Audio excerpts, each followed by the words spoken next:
Bend the knee. Valor Mogolis, everybody. This is Don Willie back again with another Game of Thrones review. This one for Season 7, Episode 1, Dragonstone. And spoilers.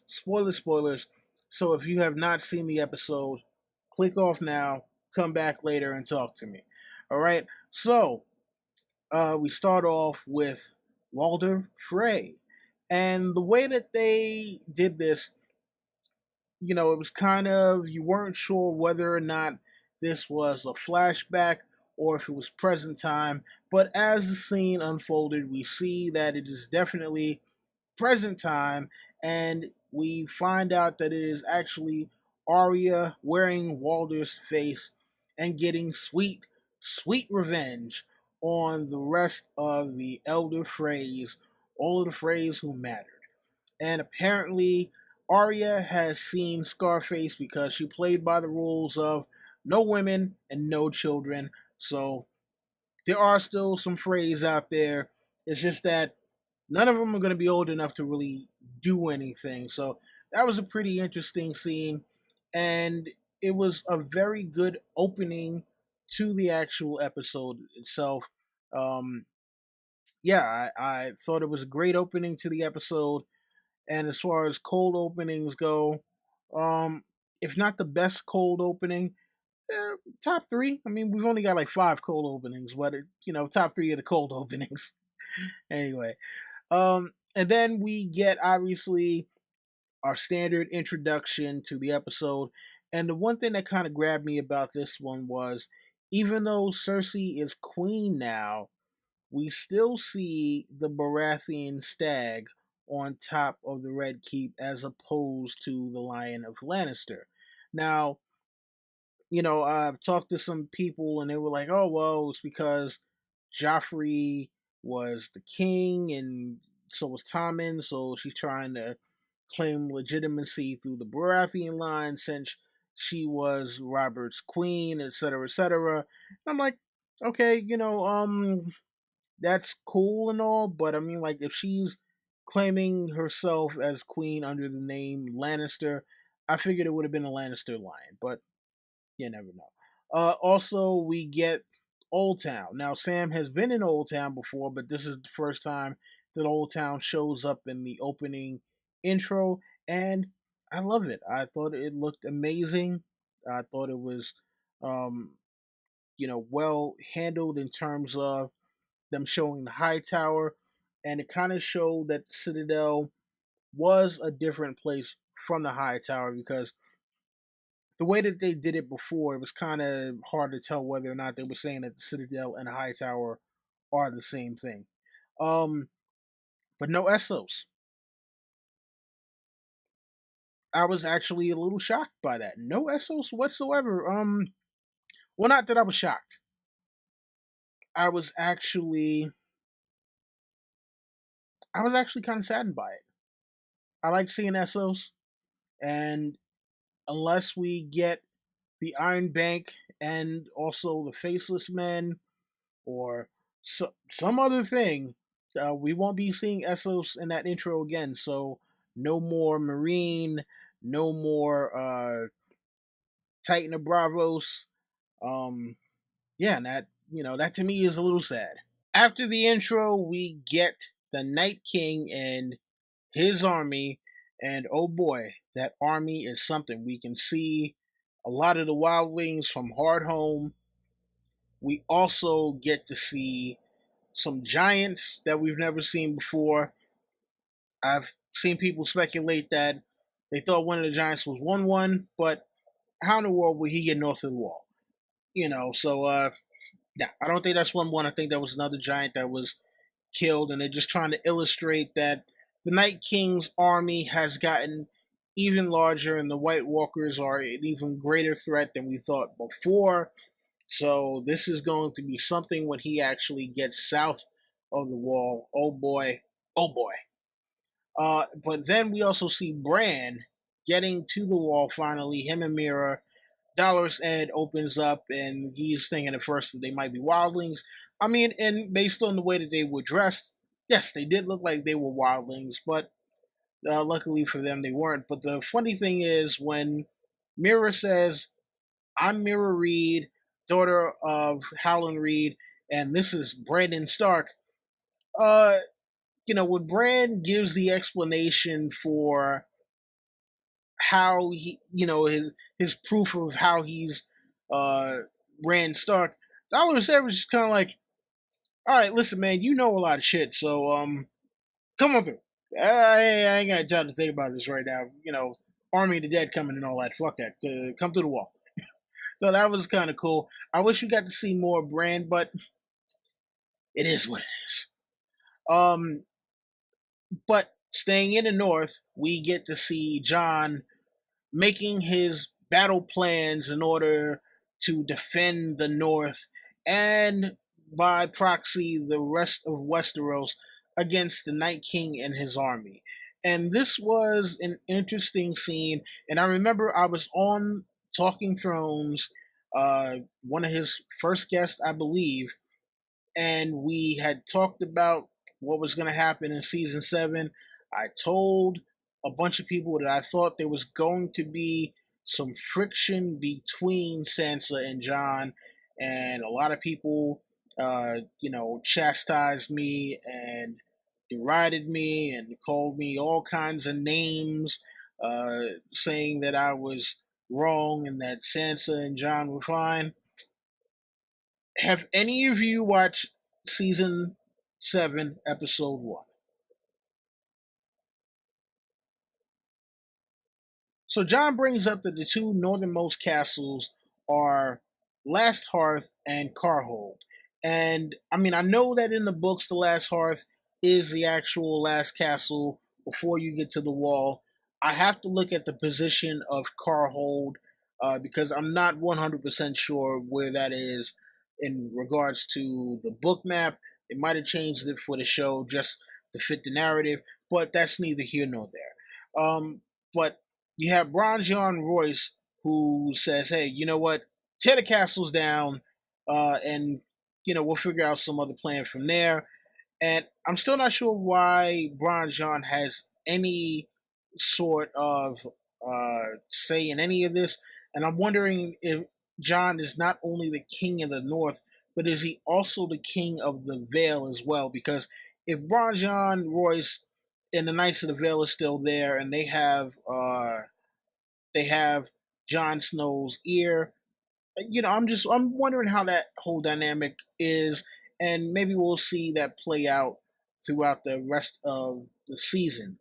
But then Sansa steps in and is like, "Nope, listen, the castles did nothing wrong, but I think we need to give the castles to some people who were actually loyal to the Stark cause throughout the battle." And if you guys remember the Battle of the Bastards, there weren't actually too many people who were on the Stark side. You had the Mormonts, the Masons, the Wildlings, I think the Hornfoots. Unless the Hornfoots are a certain kind of wild, I don't remember, but there weren't too many people who were actually fighting with the Starks. I mean, you can't give it to the Glovers, can't give it to the Manderleys, can't give it to the Kerwins. So I don't know who you would actually give those two castles to. And plus, they actually didn't even say anything about the Dreadfort whatsoever. So we'll have to see if they just kind of brush the Dreadfort off to the side and pretend like that never even existed, or if they're going to bring up the Dreadfort and say, "Okay, hey, someone gets the Dreadfort." But there's a back and forth between Sansa and Jon as to what to do, not only with the castles, but with the people who lived in those castles. And Jon is like, "Look, you know what? Just because their fathers or uncles or whoever the older people were in uh, in those families committed treason, you don't punish everybody in the family for a couple of people." And it's funny, they both had points that you could see with this one, and I was actually a little not. torn, but I was a little conflicted as to who was right in that situation. So, you know what? I actually have to give it to Dan and Dave for creating a situation where you might actually be a little conflicted as to who was right. But at the end of the day, John is the king in the north. His word is law, and he decided that Alex Karstark and Ned Umber, who I guess is a creation for the show, will be the new lord and lady of their respective houses, and they will retain their lands as long as they come and swear fealty to John himself as king in the north, which they did in front of everyone. And then we have, another rousing speech by, well, not speech, but we have Lyanna Mormont sticking up for the North because John says, hey, you know what? We're going to need every man, woman, and child to, defend the North. And at first, Lord Glover is kind of like, oh man, no, I'm not having my granddaughter, come and fight. And Lyanna Mormont, the little bear, oh my god, stealing scenes every time she's around, and just breaking old men down like they need to be broken sometimes. So absolutely fantastic scene with Lyanna Mormont there. And after, the back and forth between Jon and Sansa, when they go outside, she is, trying to tell him that, look, you need to listen to me and not be like Father and Rob. And I'll be honest with you, when I had first seen that, and you'll see my reaction uh later, when I first saw it, I was like, holy shit, did she just Sansa said something that made sense. I was absolutely flabbergasted and blown away. I almost wanted to pause it there, to stop in the middle of the episode, because I was just like, she just made sense. Oh my god.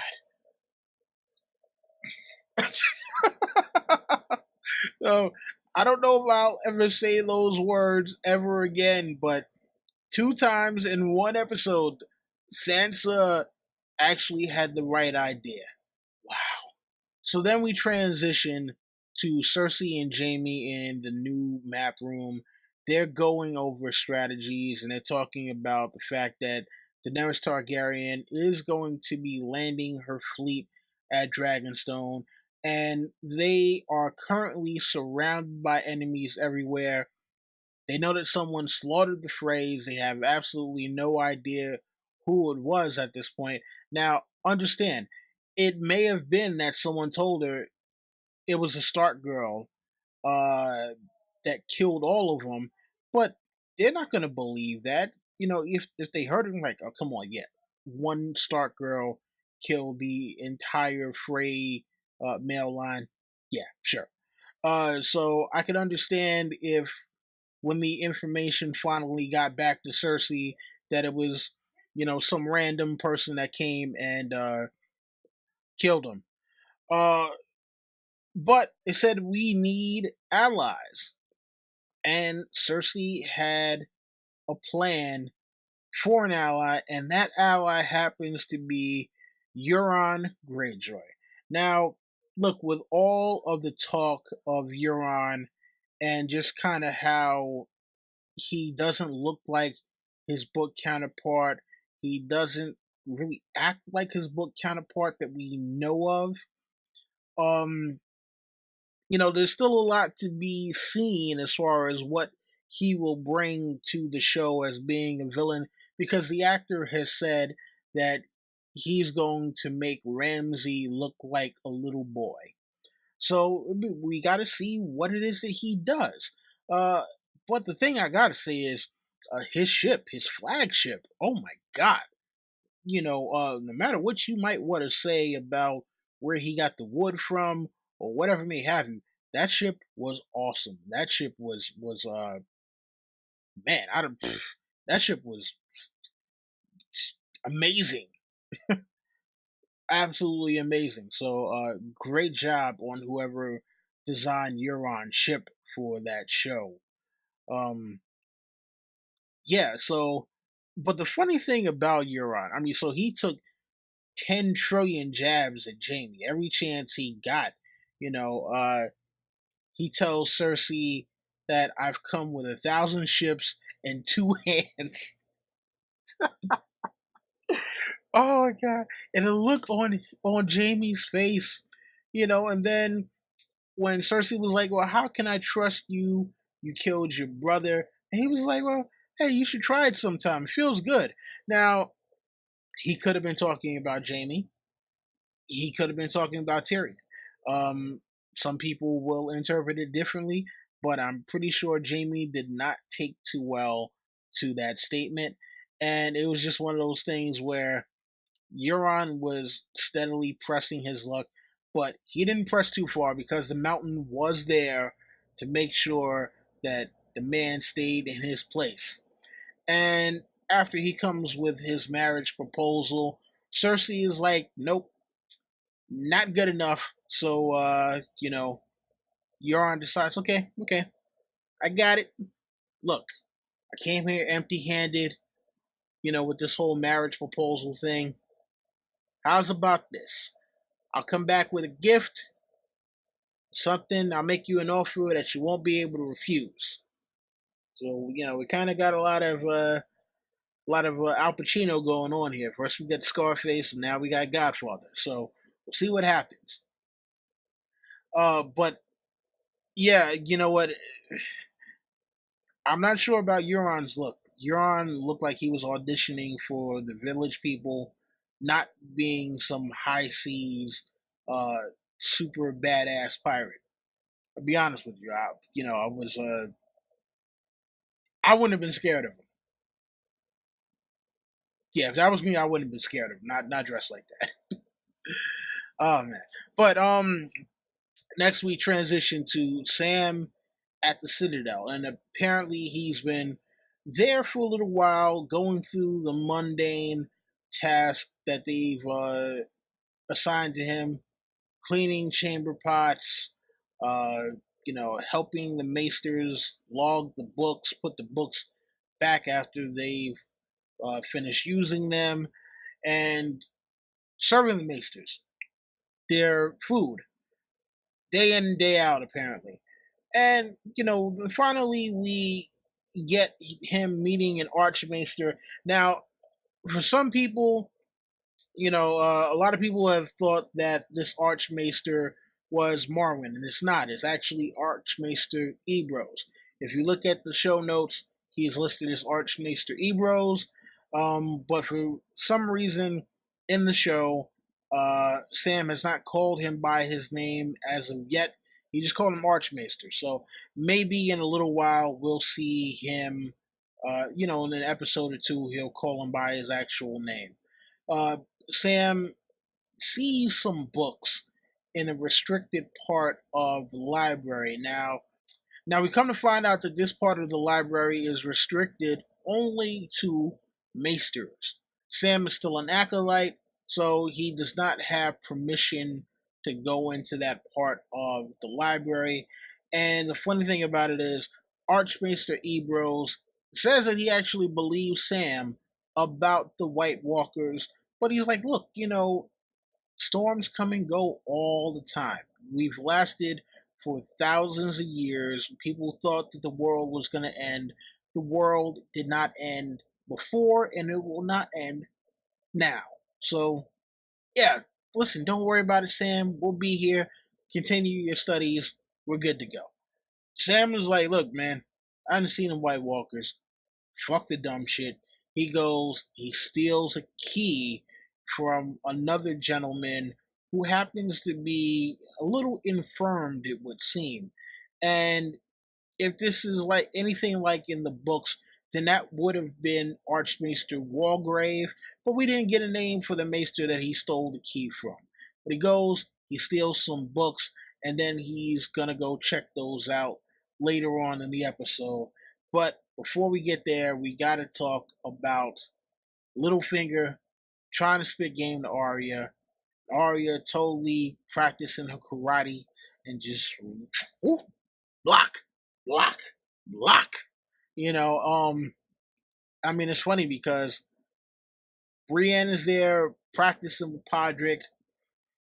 Podrick is getting his ass kicked.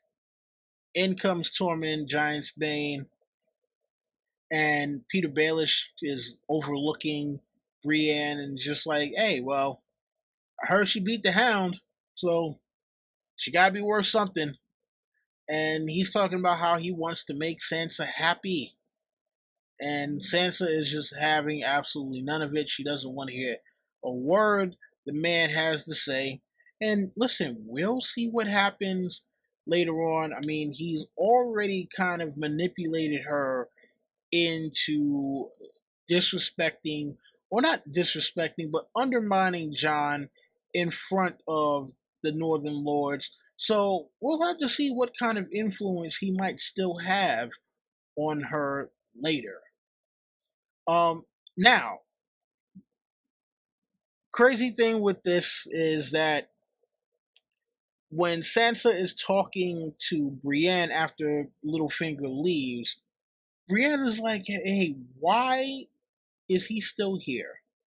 And Sansa's like, "Hey, look, you know what? We actually still need Peter Baelish. We need the Knights of the Vale, and to be honest with you, he really saved all of us, and that would make this guy Mockingbird actually the savior of the North, at least so far." Shout out to Rawrest, Mockingbird for King. Next up, we get Arya in the Riverlands, and she comes across Ed Sheeran and some Lannister soldiers singing a new song that she's never heard before. And this was a very, I think, a very telling scene because, so far we've seen Arya as of late kind of almost become a very cold and distant person and not really knowing how to relate to people. So to see her have a scene with Lannister soldiers, and these Lannister soldiers turn out to just be regular guys. One's talking about he has a kid. He doesn't even know what gender the kid is. He's hoping that it's a girl so that she'll take care of him when he gets old. Because if he had a son, then when he got older, his son would have to go out and fight one of the wars. You have one who's just like, look, I wish I was fishing with my dad. They offer her some rabbit. They offer her some blackberry wine. They're like, yeah, look, my mom always told me if I treat people nice, then people will treat me nice. And you get to see a side of the common soldier that we haven't got to see before. And I thought that was absolutely great. But look, when Arya first rolls up, first thing she's doing is looking like, okay, who's strapped, who isn't, who am I gonna have to kill? Do I have to kill all of them right now?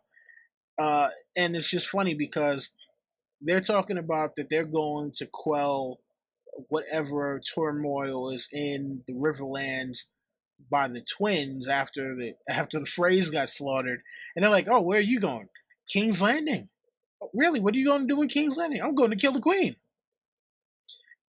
And the tension, they did a great job at building the tension for that scene because that could have turned super ugly, and then the next thing you know, they all start laughing, but they have no idea that Arya is dead serious with that. That changes things because many people suspected that now that Arya is back in Westeros, that after she killed off the phrase, I mean, for one, she probably should have freed Edmure Tully. We haven't heard anything about Uncle Edmure. But then, two, uh, we thought that she would be going to Winterfell. But she's like, nope, nope, I'm going to King's Landing and I'm going to kill Cersei. So,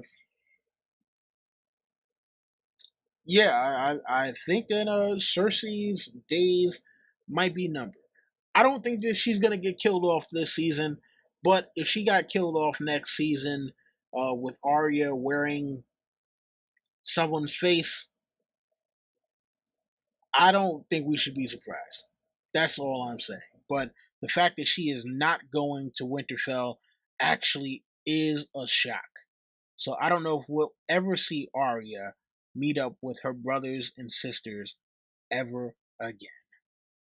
But next up, we get the Brotherhood Without Banners and the Hound. Oh, the Hound, the Hound, the Hound. Now, this was an interesting scene because they are still in the Riverlands, but I guess they are farther north in the Riverlands because it is snowing like crazy, and they come across a familiar sight. And this was the place where Arya and the Hound had stayed, and the owner of that keep asked the Hound to stay on, and the Hound robbed him and was like, "Look, dude, you're gonna be dead by winter anyway.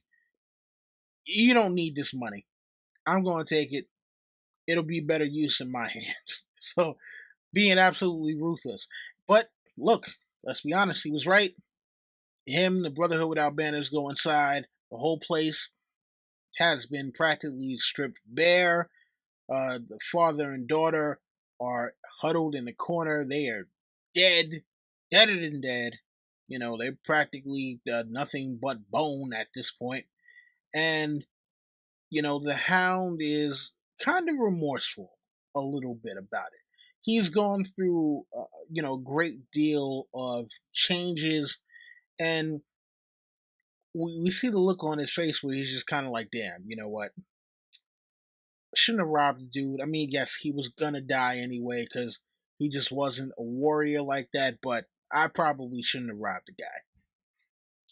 And we get a whole thing of Beric Dondarrion and Thoros Samir talking to the Hound, and they get him to stare into the flames, and the Hound actually sees visions of the White Walkers, and it looks like they're at Eastwatch or on their way towards Eastwatch, and that was kind of telling because we as the viewers actually don't get to see whatever the characters see in the flames, and after Melisandre has got so many things wrong, and apparently I'm guessing Stannis must have seen stuff that was wrong in the flames too. The question that we have to ask is, can the Flames actually be trusted? After this, the Hound decides he is going to bury the father and daughter, which, I would say confirms the whole grave digger theory, if absolutely nothing else, because we have never seen the Hound actually dig any graves before. So he digs their graves, and he is deciding to try to say a prayer, but he can't remember the whole thing. But, at least he tried. So we'll have to see what happens with the Hound and the Brotherhood Without Banners from here on out. It appears that they are going to be headed towards the wall, and I'm pretty sure they'll meet up with Jon and some people on the way up there because we've already seen them north of the wall in the trailers. And hopefully enough of them make it back, or, if nothing else, the Hound has to make it back, because, oh man, that would hurt me if the Hound actually died. Next, we transition back to Sam and Gilly. Now, apparently, these two are staying outside of the Citadel, or three, because little Sam is there, and finally, he looks like he's actually aged a bit. Um,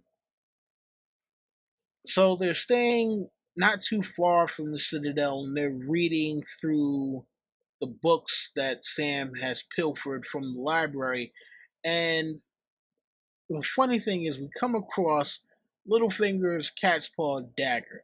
Now, I need to go back and see if there's anything about that in there, like if there's anything on the page, because for that dagger to just randomly be in a book, especially if it was something that was one of Robert Baratheon's daggers, according to the books or whatever, but in the show, it's Littlefinger's dagger that he said he won from Tyrion. I have no idea. They never really went back to that. But yeah, I just thought that was a little tidbit in there that I found really, really interesting. That hopefully we get some clue as to what that all is supposed to mean. Uh, why it's in a Maester's book of all places. But Sam comes across a passage on Dragonstone. Now, if you remember back in season 5, Stannis and Sam have a small talk, and Sam tells Stannis that he wound up killing a White Walker with dragon glass. And Stannis is actually kind of astonished by this. He was kind of like, dragon glass? Like, really? Like, oh, well, you got a ton of that stuff at Dragonstone. And why they didn't kind of address this before, I have no idea. I'm pretty sure that this is something that will come up a little later in terms of needing to negotiate to get the dragon glass, because the person who is currently occupying Dragonstone may not want to just give it up. But another thing that we got really quickly before we get to the end of the episode was Jorah Mormont. And it was interesting because Sam has no idea who Jorah Mormont is. He knew his father, but he never met Jorah. All he sees is a man whose hand is ravaged by grayscale. And look, we all know that Daenerys told him to go get a cure and not to come and see her until he does. And Jorah asked about her. Sam has no idea where she is because Sam's too busy studying at Citadel. But we see that it has definitely taken over his arm. But I think with the help of Archmaester Ebros, that Sam will cure grayscale, and it will be more permanent than what happened with Shireen, where there won't be any physical disfigurements. But speaking of Daenerys, finally back in the place where she was born, Dragonstone. And I love the sweeping shots that we got. Them flying into the bay, the dragons flying into the bay, and her taking that long walk up the stairs. I thought the castle looked magnificent. The throne room. Oh my god, that throne was amazing. If I were her, I'd be like, hey, you know what?